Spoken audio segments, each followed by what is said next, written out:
Hi, this is Beth Green, otherwise known as Granny Rocks. And tonight I am going to be talking about why we are way better off when the people around us love themselves.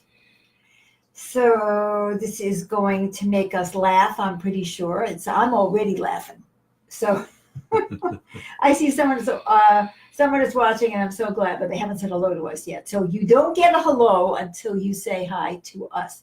So before we start the show, we're going to have sweet baby James come on and introduce the program. Yes, indeed. Welcome to Granny Rocks Our World, otherwise known as GROW, where we get to experience Granny's wit, wisdom, and uncommon sense every Monday, Wednesday, and Friday, 6:30 p.m. Pacific. And now, here's Granny. Well, thank you so much, because Bob said hello, Granny, Bob, and Carol. So, hello, Bob and Carol. And Erica said aloha. Well, it's not aloha here. It's pretty cold still. We still have piles of snow mixed with debris. Fallen trees and branches. Fallen trees and branches. Okay, so, this, as I say, this is going to be a real opportunity for us to get honest with ourselves and to have a good laugh on us and on one another.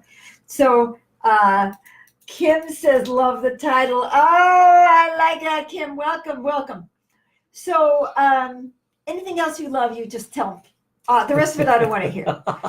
Anyway, so many of us take pride in being better than others. Of course, in our modesty or in our Christian modesty or in any kind of modesty.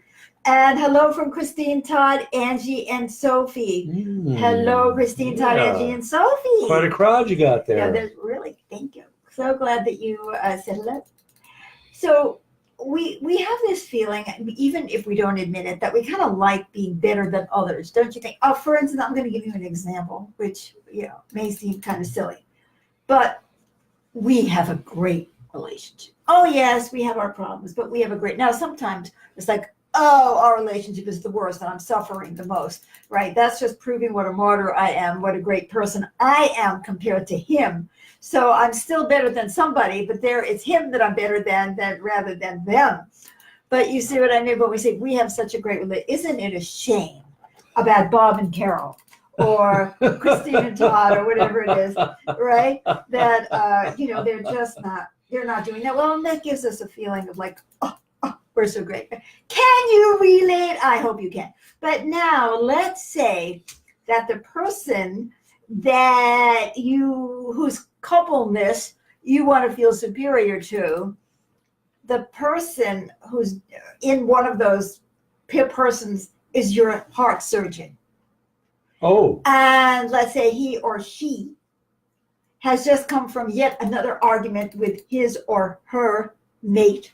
Ooh. And is not in the best shape to operate on your heart. Now, what do you think?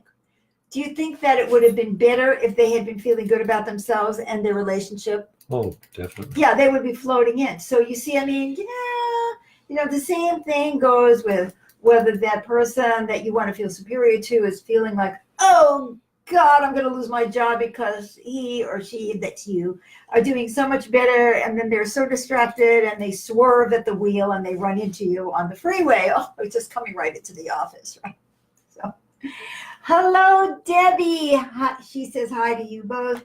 Could watch you two for hours. Well, that's so wonderful because we're on Mondays, Wednesdays, and Fridays. She could talk for hours. Oh, my God, I have. Have you ever gone to Granny Rocks TV? You will see that I have videos that last for hours. Over 250 videos. Right.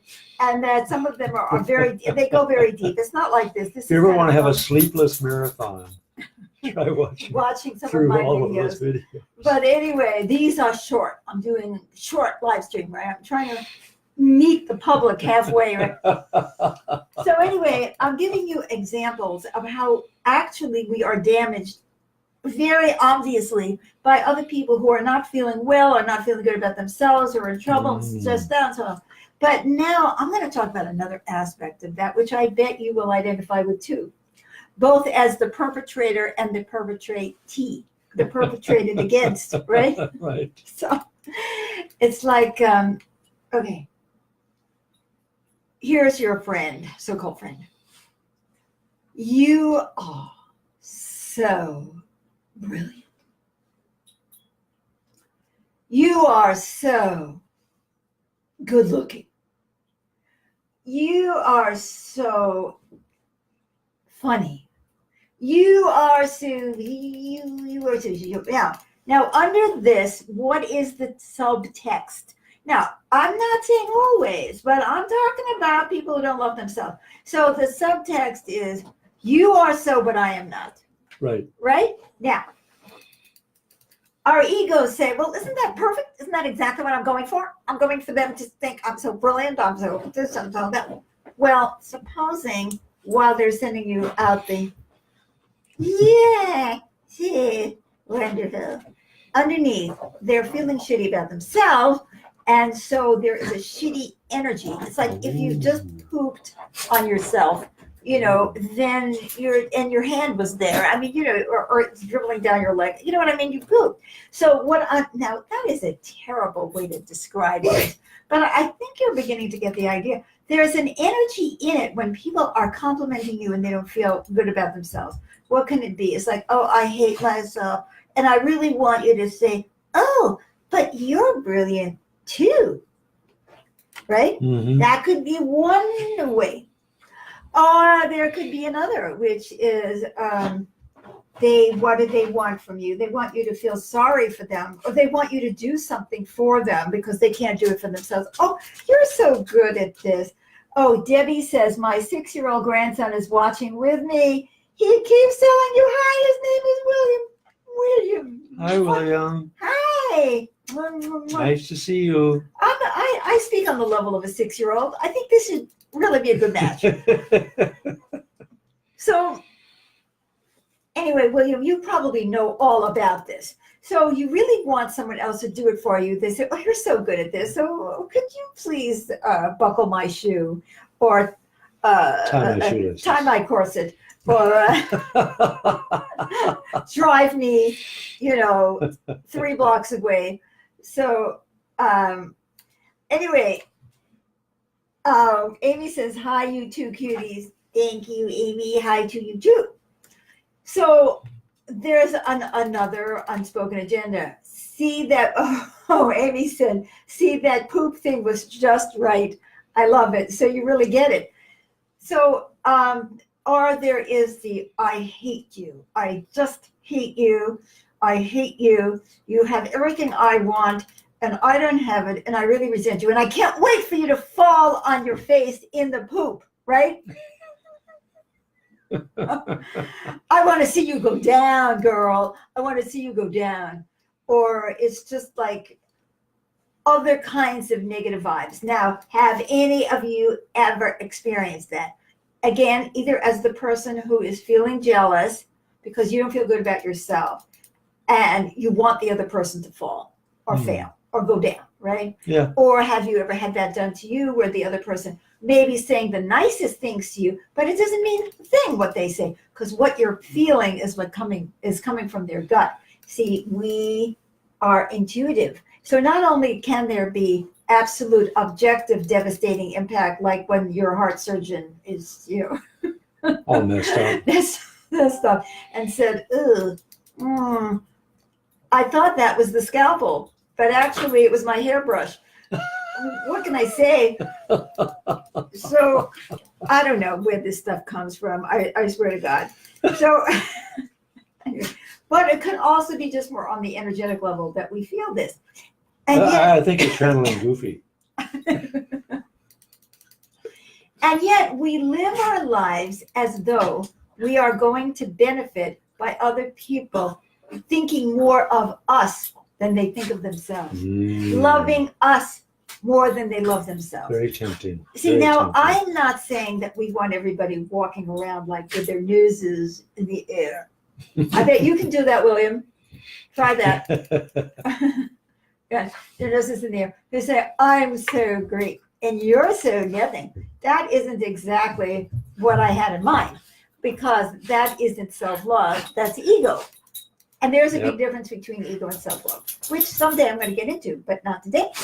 So that isn't what we're talking about. I mean, when you love yourself, there is a calm acceptance of yourself that cannot come from anything else. That really cannot, even when other people puff you up and tell you how wonderful you are, there is still like a hole in your soul because you love yourself. Now, I want to say a little bit more about that self-love piece tonight, which is that loving ourselves often relates to valuing what we have.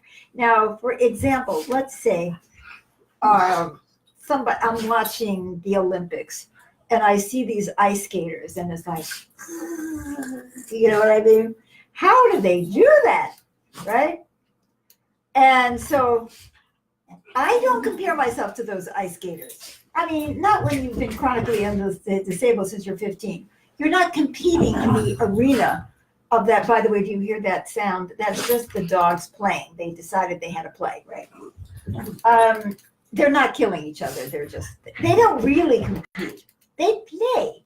They need each other to be equals, to be able to partner in their play. Otherwise, one would be devastated. You know, have you ever noticed that about dogs? Anyway, hello there. So back to the Olympics. So obviously, if I know that I can't do that, I'm going to feel okay about myself, but only if there's something about me that I do value. Well, I know that I'm an amazing intuitive counselor. Now, you guys out there don't know that, but I do, and my clients know that. I mean, I'm amazing. The things that I pick up out of the ethers are just like, woo, how did you do that? Yeah, Right? I know that. So I feel... That brings stuff up for me. I know it does. But see, so I feel really good about what I have and what I can do. I play the piano intuitively. It's like, woo. In fact, I'd love you to listen to my piano music. So if you're an Olympic athlete, and I love the fact that I can do these things that I value, then I'm good with it. I say, go for it. I'm impressed. I admire the tenacity and the dedication that it takes to get to that level. So I can really appreciate it. But let's say I'm still the same chronically ill person who couldn't possibly go ice skating. I could barely stand up without falling down. So, but I don't think highly of what I have. I am going to feel jealous, even though it's something that I couldn't possibly do, because it's really not that specific thing. It's about feeling blessed, feeling like I have something to offer, feeling a value within myself that gives me that warm feeling inside, and that allows me to have a generosity of spirit towards others.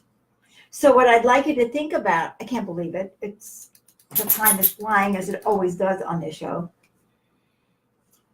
I'd like you to think about your qualities.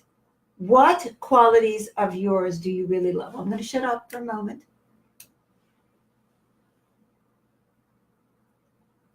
Jessica says, hi, I just stumbled across this live feed. Oh, she's replying to Bob. Well, I'm so glad that you did, Jessica. Unfortunately, we're almost at the very, very end, but you can watch this. See, as soon as we're done, we go click done, and then it goes on Facebook, and you can watch it from the beginning, and then you can find out why we're way better off when people around us love themselves. And you can also watch us forever on YouTube on Granny Rocks TV, where we put our archives. But do just stay tuned. So right now, I'd like to be quiet. I want you to think about what qualities you have that you really love and value, even if it's only one.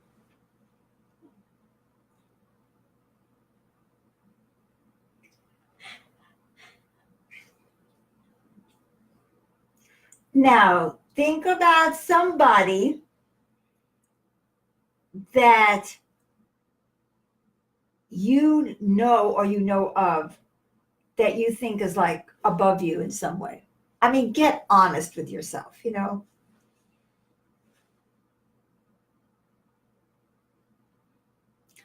Maybe just because they're more successful, or maybe because of some other reason.